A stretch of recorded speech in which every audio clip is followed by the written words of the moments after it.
Nikke, one of the many gacha games that exist on this planet. One of the many waifu games you're willing to dive into the rabbit hole for, because of the fan service and stayed for the music and lore. You got them thick and slim waifus, pure and impure, false and true waifus. Whatever it may be, you may be drawn into this game for them. For me, I may or may not have joined because of the waifus.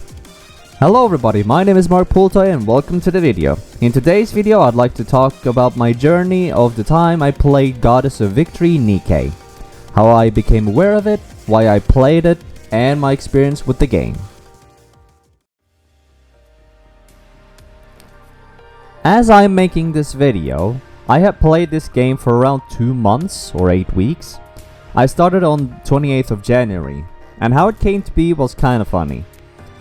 I haven't played a gacha game at all until the start of this year, when I came across a VTuber named Akuma Nihmune playing Azur Lane.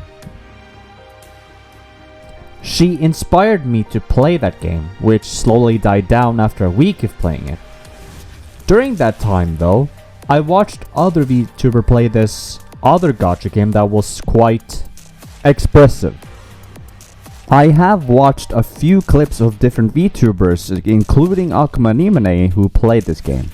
And after watching those clips of the game for a few days and watching Shylily play it for a bit, I decided to board the Infinity Rail Squad's train and drove to the world of Nikke. One of the few things that caught my attention was not because of those things, but for completely different reasons, and also a few small things too.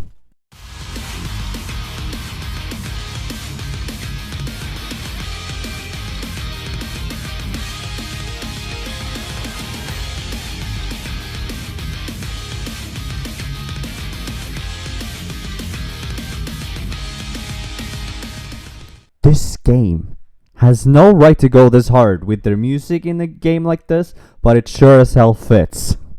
The action, mixed with the awesome music that made by these amazing artists and composers, made it all worth playing this game. Heck, I've even tried to practice one of their music, Bulletstorm by NieN, on my guitar. And I also had to redeem my Twitch drop rewards after watching Shylily stream for around 15 minutes. Once I got the official download of the launcher, launched the game, after 1 to 2 hours of downloading the resources required, I'm greeted with this. Commander, can you hear me? We were attacked en route to our destination. The transport ship is down. Any Rapture within a 100-mile radius must have heard that explosion and is headed our way.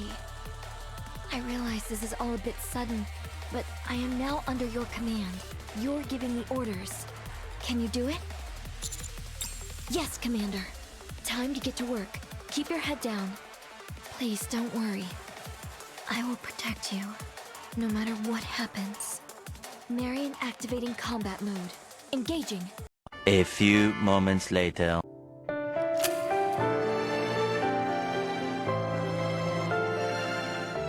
Over here, Commander.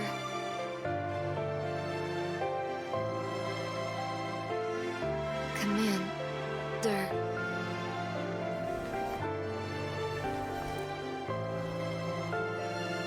Thank you for your bandage.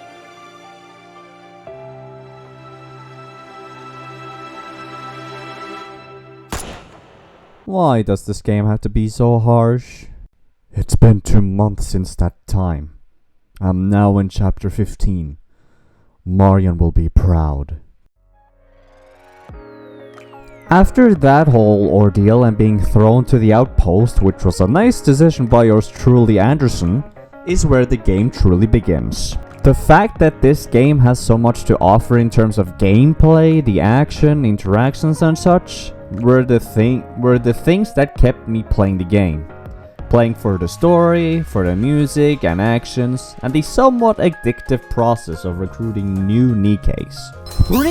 When new players are doing their very first ×10 recruit, they are guaranteed an SSR, which under normal condition is 4% for 1 SSR Nikke. In my very first recruitment, I got Epinel. How did skateboard practice go? On a side note, I wonder if it's possible for a new player to be super lucky to get a Pilgrim as their first SSR. This game hosts events for 2 weeks one after another. When I first started, it was during the latter half of the Lionheart event involving this character. During these events, you have a higher chance of getting the character that's on the banner, which unfortunately for me wasn't able to get during the event, but I got her 2 weeks later in the normal recruit. Later in the game and the campaign, there will be times where you may have to recruit in order to progress further.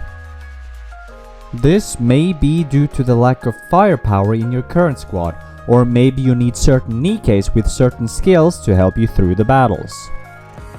Recruiting Nikkes is heavily RNG based. It can either make or break your dreams.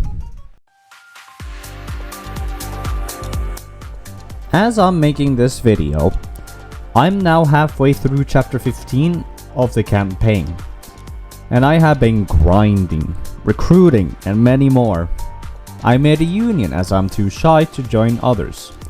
Up until this point, I have logged in daily to complete daily tasks along with the weekly tasks to try and progress through the campaign little by little, and other fun game modes that you can play.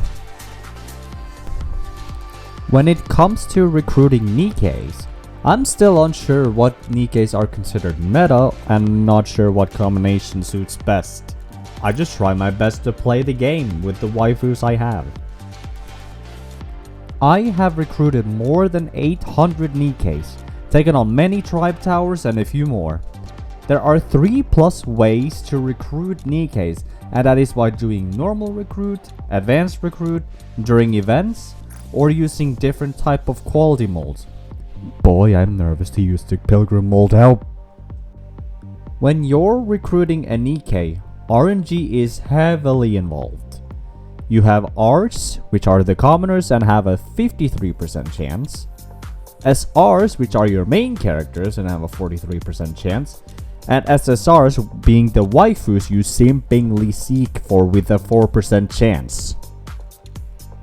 In terms of the total number of recruiting Nikkes, according to my challenge tasks, I have recruited 868 Nikkes. Now, there are SSR Nikkes called Pilgrims, and these are the hardest to get. One individual Pilgrim has a 0.05% chance to be recruited, and it's not so easy to get a specific one you wish for, which in my case would be Red Hood. Out of the 868 Nikkes that I've recruited in 2 months, I have gotten 4 Pilgrims. 2 Rapunzels, 1 Haran, and 1 Noah.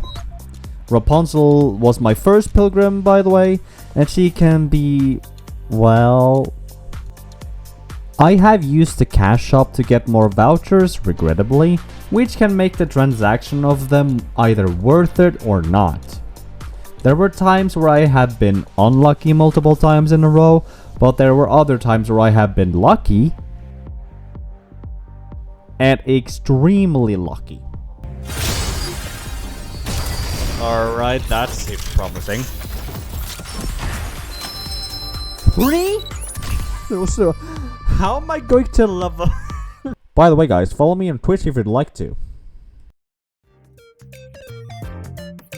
Before and during my time playing Nikke, I have only played Azure Lane for a week before I got tired of it.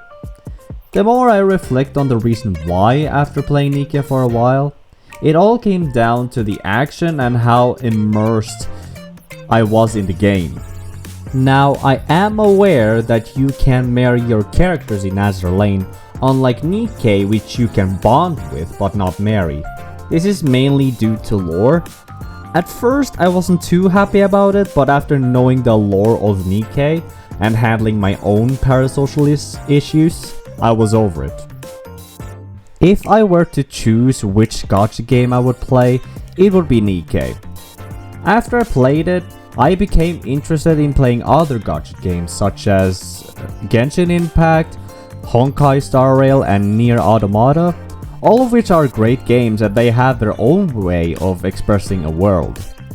Nikke may have taken the spotlight from me in gacha. I think it mainly comes down to how immersive the characters are and how the world evolves over time. Sure, Genshin and Azure Lane do have their own characters and stories, but I didn't feel as immersed in them as I did with Nikke. And their action-filled battles couldn't even top Nikke's, along with the hard-beating music. I do regret that I didn't know about this game earlier because of the collabs they've done and the arguably massive event they had, the Red Ash event. After watching a lot of spoilers of the campaign and videos of the past events, I kind of wished I joined earlier. In terms of how you earn the different currencies in this game, such as gems and the recruit vouchers, I'd say this game is quite generous of how you can get them. This is mainly due to how many sources you can acquire gems, such as level ups, bond stories, dispatch, tribe towers, X stages in campaign, side quests in campaign, dailies and weekly tasks, lost sectors and many more. Recruit vouchers also has a few sources to get aside from the cash shop. You can get it from the weeklies, weekend boosted daily tasks, event shops, lost sectors, and completing certain challenge missions and other sources that I may not be aware of. I love this game, and I stream this game whenever I feel like on Twitch and share some moments of my gameplay. I am a hobbyist content creator after all.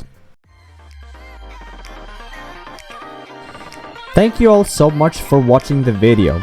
It has been a long time since I last had a passion to make such a video.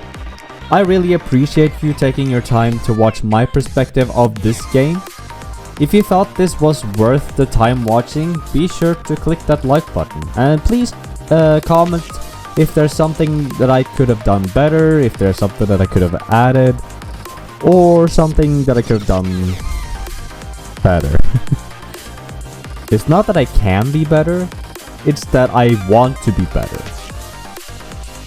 Be sure to follow me on these socials, links provided in the description and more. Thank you, and I'll see you in the next video.